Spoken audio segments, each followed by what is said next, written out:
Order 66 was a masterstroke of manipulation that destroyed the Jedi from within.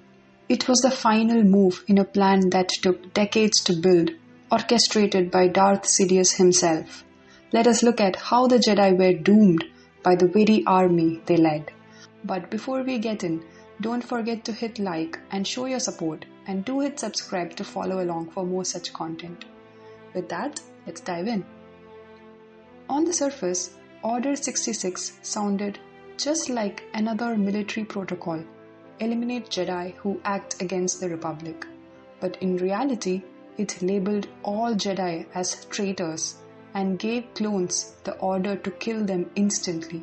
It was hidden among 150 contingency orders, so no one questioned it.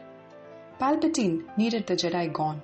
Jedi stood for peace, democracy, and the light side of the Force, everything that threatened his rise to power.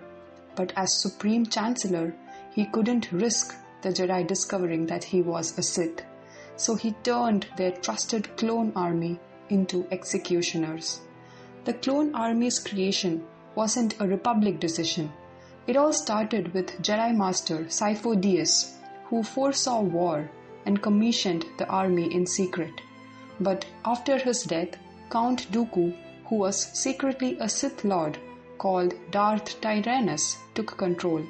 He made sure the clones were implanted with inhibitor chips that would trigger on command, and that command was Order 66.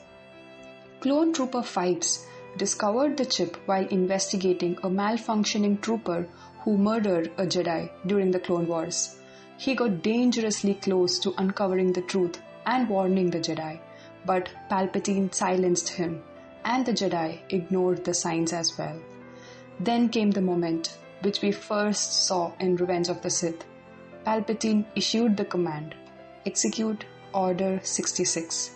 Across the galaxy, Jedi were gunned down mid-battle by the very soldiers they trusted. Aayla Secura, Ki-Adi-Mundi, Plo Koon, dozens more. It wasn't personal though. The chips overrode loyalty and friendship. With that order, Palpatine declared the Jedi as traitors. The Republic fell. The Empire rose. Survivors like Obi-Wan, Yoda, Ahsoka, and Kanan went into hiding. And these were the few remaining sparks of hope in a darkened galaxy. Order 66 was a carefully executed massacre that changed Star Wars forever. And when you realize how preventable it could have been, it makes it hurt even more. If you like this content, do subscribe for weekly Star Wars lore. Until next time, may the Force be with you.